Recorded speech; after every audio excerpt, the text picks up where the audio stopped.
All right, I hope you're ready for Chapter 2. Chapter 1, The Boy Who Lived, ended with Professor McGonagall and Dumbledore and Hagrid leaving Harry on the Dursleys' front doorstep. And there was just kind of mention all around the country of Harry Potter to the boy who lived. All right, Chapter 2, The Vanishing Glass. Nearly 10 years had passed since the Dursleys had woken up to find their nephew on the front step. But Privet Drive had hardly changed at all. The sun rose on the same tidy front gardens and lit up the brass number 4 on the Dursleys' front door. It crept into their living room, which was almost exactly the same as it had been on the night when Mr. Dursley had seen that fateful news report about the owls. Only the photographs on the mantelpiece really showed how much time had passed. 10 years ago, there had been lots of pictures of what looked like a large pink beach ball wearing different colored bonnets, but Dudley Dursley was no longer a baby, and now the photograph showed a large blond boy riding his first bicycle on a carousel at the fair, playing a computer game with his father, being hugged and kissed by his mother. The room held no sign at all that another boy lived in the house too. Now I meant to show you, here's the picture of Dudley. Yet Harry Potter was still there, asleep at the moment, but not for long. His Aunt Petunia was awake, and it was her shrill voice that made the first noise of the day. "Up! Get up, now!" Harry woke with a start. His aunt rapped on the door again. "Up!" she screeched. Harry heard her walking toward the kitchen, and then the sound of the frying pan being put on the stove. He rolled onto his back and tried to remember the dream he had been having. It had been a good one. There had been a flying motorcycle in it. He had a fun feeling that he'd had the same dream before, which we know about that flying motorcycle from, 10 years ago. His aunt was back outside the door. "Are you up yet?" she demanded. "Nearly," said Harry. "Well, get a move on. I want you to look after the bacon, and don't you dare let it burn. I want everything perfect on Dudley's birthday." Harry groaned. "What did you say?" his aunt snapped through the door. "Nothing. Dudley's birthday. How could I have forgotten?" Harry got slowly out of bed and started looking for socks. He found a pair under his bed and, after pulling a spider off one of them, put them on. Harry was used to spiders because the cupboard under the stairs was full of them, and that was where he slept. When he was dressed, he went down the hall into the kitchen. The table was almost hidden beneath all Dudley's birthday presents. It looked as though Dudley had gotten the new computer he wanted, not to mention the second television and the racing bike. Exactly why Dudley wanted a racing bike was a mystery to Harry, as Dudley was very fat and hated exercise, unless of course it involved punching somebody. Dudley's favorite punching bag was Harry, but he didn't often catch him. Harry didn't look it, but he was very fast. Perhaps it had something to do with the living in a dark cupboard, but Harry had always been small and skinny for his age. He looked even smaller and skinnier than he really was because all he had to wear were old clothes of Dudley's, and Dudley was about 4 times bigger than he was. Harry had a thin face, knobbly knees, black hair, and bright green eyes. He wore round glasses held together with a lot of Scotch tape because of all the times that Dudley had punched him on the nose. The only thing Harry liked about his own appearance was a very thin scar on his forehead that was shaped like a lightning bolt. He had had it as long as he could remember, and the first question he could ever remember asking Aunt Petunia was how he'd gotten it. "In the car crash when your parents died," she had said, "and don't ask questions." Don't ask questions? That was the first rule for a quiet life with the Dursleys. Uncle Vernon entered the kitchen as Harry was turning over the bacon. "Comb your hair," he barked, by way of morning greeting. About once a week, Uncle Vernon looked over the top of his newspaper and shouted that Harry needed a haircut. Harry must have had more haircuts than the rest of the boys in his class put together, but it made no difference. His hair simply grew that way, all over the place. Harry was frying eggs by the time Dudley arrived in the kitchen with his mother. Dudley looked a lot like Uncle Vernon. He had a large pink face, not much neck, small, watery blue eyes, and thick blonde hair that lay smoothly on his thick, fat head. Aunt Petunia often said that Dudley looked like a baby angel. Harry often said that Dudley looked like a pig in a wig. Harry put the plates of egg and bacon on the table, which was difficult as there wasn't much room. Dudley, meanwhile, was counting his presents. His face fell. 36, he said, looking up at his mother and father. "That's 2 less than last year." Darling, you haven't counted Aunt Marge's present. See, it's here under this big one from Mommy and Daddy. All right, 37 then, said Dudley, going red in the face. Harry, who could see a huge Dudley tantrum coming on, began wolfing down his bacon as fast as possible in case Dudley turned the table over. Aunt Petunia obviously scented danger too, because she said quickly, "And we'll buy you another 2 presents while we're out today. How's that, Pumpkin?" 2 more presents, is that all right? Dudley thought for a moment. It looked like hard work. Finally, he said slowly, "So I'll have 30, 30, 39, sweetums," said Aunt Petunia. "Oh," sat Dudley. Dudley sat down heavily and grabbed the nearest parcel.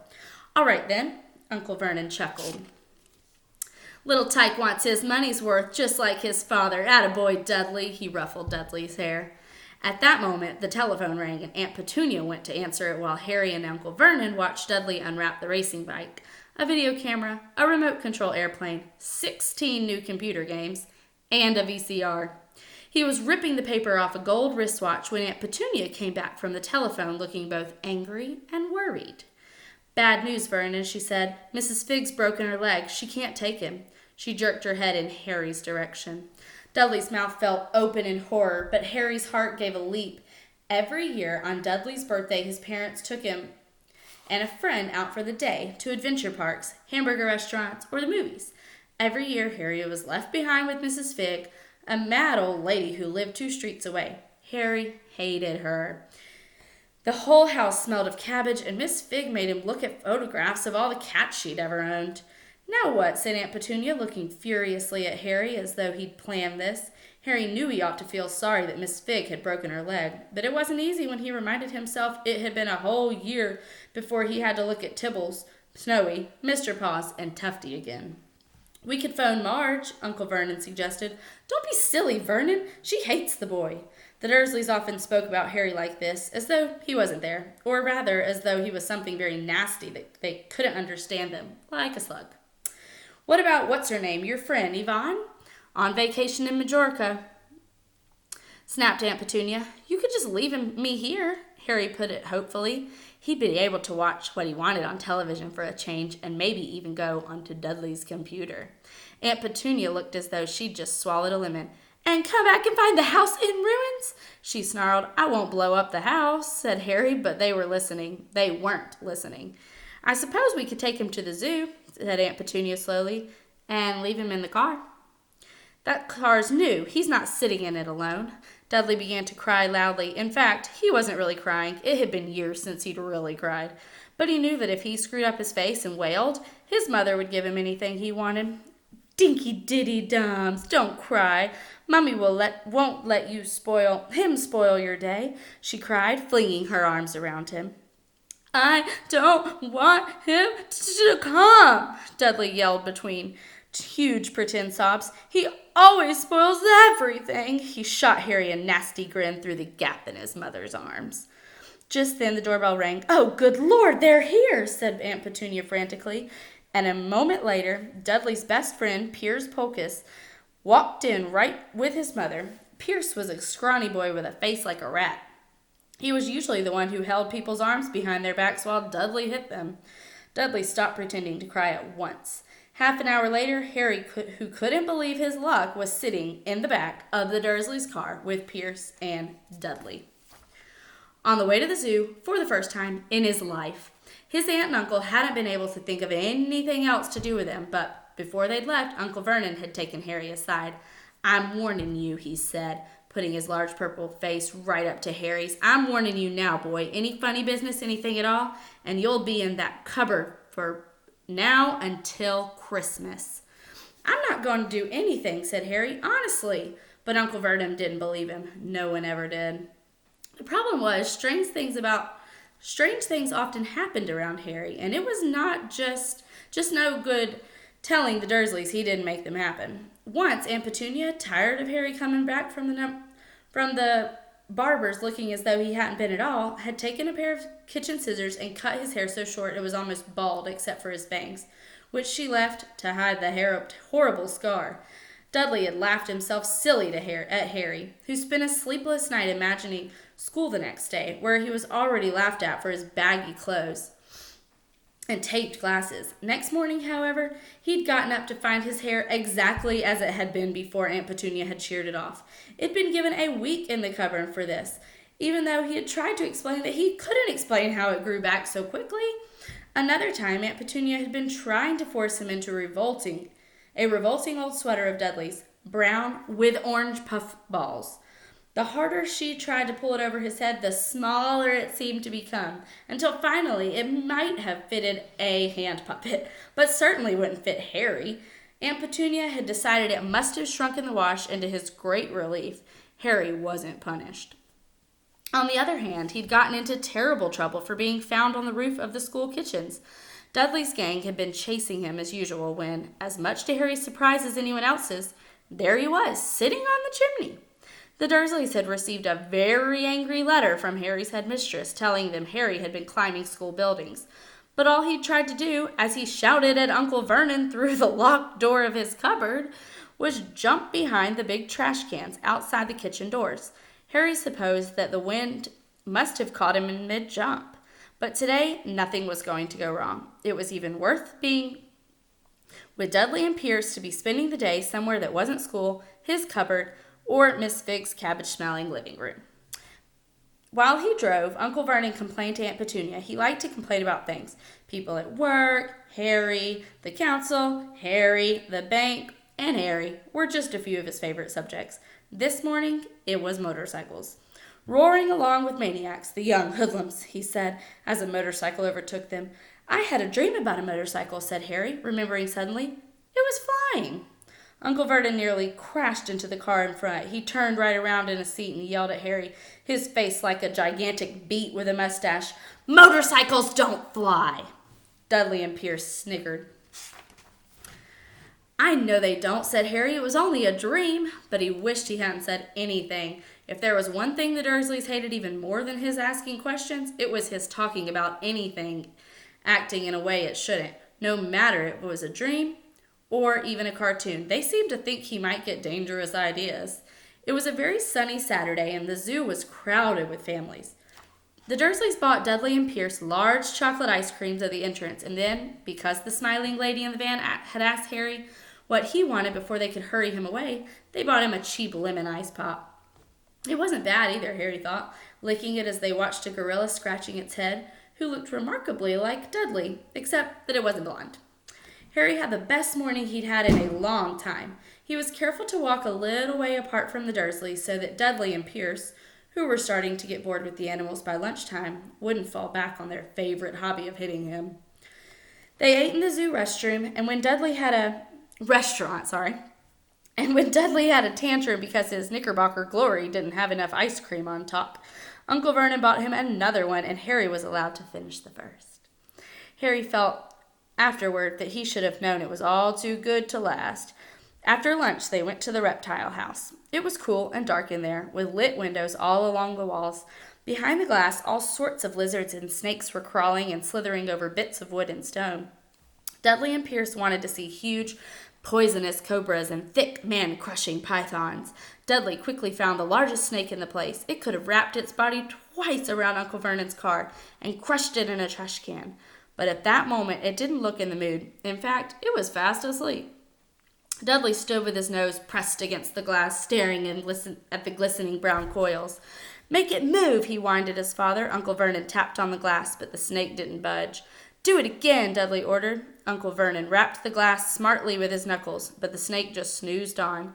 This is boring, Dudley moaned. He shuffled away. Harry moved in front of the tank and looked intently at the snake. He wouldn't have been surprised if it had died of boredom itself. No company except stupid people drumming their fingers on the glass trying to disturb it all day long. It was worse than having a cupboard as a bedroom, where the only visitor was Aunt Petunia, hammering on the door to wake you up. At least he got to visit the rest of the house. The snake suddenly opened its beady eyes slowly, very slowly. It raised its head until its eyes were on a level with Harry's. It winked. Harry stared. Then he looked quickly around to see if anyone else was watching. They weren't. He looked back at the snake and winked too. The snake jerked its head toward Uncle Vernon and Dudley, then raised its eyes to the ceiling. It gave Harry a look that said quite plainly, I get that all the time. I know, Harry murmured through the glass, though he wasn't sure the snake could hear him. It must be really annoying. The snake nodded vigorously. Where do you come from anyway? Harry asked. The snake jabbed its tail at a little sign next to the glass. Harry peered at it. Boa constrictor, Brazil. Was it nice there? The boa constrictor jabbed its tail at the sign again, and Harry read on. This specimen was bred in the zoo. Oh, I see. So you've never been to Brazil. As the snake shook its head, a deafening shout behind Carrie made both of them jump. Dudley! Mr. Dursley! Come and look at this snake! You won't believe what it's doing! Dudley came waddling toward them as fast as he could. Out of the way, you, he said, punching Harry in the ribs. Caught by surprise, Harry fell hard on the concrete floor. What came next was so fast no one saw it happen. 1 second, Pierce and Dudley were leaning right up close to the glass. The next, they had leapt back with howls of horror. Harry sat up and gasped. The glass front of the boa constrictor's tank had vanished. The great snake was uncoiling itself rapidly, slithering out onto the floor. People throughout the reptile house screamed and started running for the exits. As the snake slid swiftly past him, Harry could have sworn a low, hissing voice said, Brazil, here I come. Thanks, amigo. The keeper of the reptile house was in shock. But the glass, he kept saying, where did the glass go? The zoo director himself made Aunt Petunia a cup of strong, sweet tea while he apologized over and over again. Pierce and Dudley could only gibber. As far as Harry had seen, the snake hadn't done anything except snap playfully at their heels as it passed. But by the time they were all back in Uncle Vernon's car, Dudley was telling them how it had nearly bitten off his leg, while Pierce was swearing it had tried to squeeze him to death. But worst of all, for Harry at least, was Pierce calming down enough to say, Harry was talking to it, weren't you, Harry? Uncle Vernon waited until Pierce was safely out of the house before starting on Harry. He was so angry he could hardly speak. He managed to say, Go! Cupboard! Stay! No meals. Before he collapsed into a chair and Aunt Petunia had to run and get him a large brandy. Harry lay in his dark cupboard much later, wishing he had a watch. He didn't know what time it was and he couldn't be sure the Dursleys were asleep yet. Until they were, he couldn't risk sneaking to the kitchen for some food. He'd lived with the Dursleys almost 10 years, 10 miserable years, as long as he could remember, ever since he'd been a baby, and his parents had died in that car crash. He couldn't remember being in the car when his parents had died. Sometimes, when he strained his memory during long hours in his cupboard, he came up with a strange vision, a blinding flash of green light, and a burning pain on his forehead. This, he supposed, was the crash? Though he couldn't imagine where all the green light came from. He couldn't remember his parents at all. His aunt and uncle never spoke about them, and of course he was forbidden to ever ask questions. There was no photographs of them in the house. When he had been younger, Harry had dreamed and dreamed of some unknown relation coming to take him away, but it had never happened. The Dursleys were his only family, yet sometimes he thought, or maybe hoped, that strangers in the street seemed to know him. Very strangers they were, too. A tiny man in a violet top that had bowed to him once while out shopping with Aunt Petunia and Dudley. After asking Harry furiously if he knew the man, Aunt Petunia had rushed them out of the shop without buying anything. A wild-looking old woman dressed in all green had waved merrily at him once on a bus. A bald man in a very long purple coat had actually shaken his hand in the street the other day and then walked away without a word. The weirdest thing about all these people was the way they seemed to vanish the second Harry tried to get a closer look. At school, Harry had no one. Everybody knew that Dudley's gang hated that odd Harry Potter in his baggy old clothes and broken glasses, and nobody liked to disagree with Dudley's gang.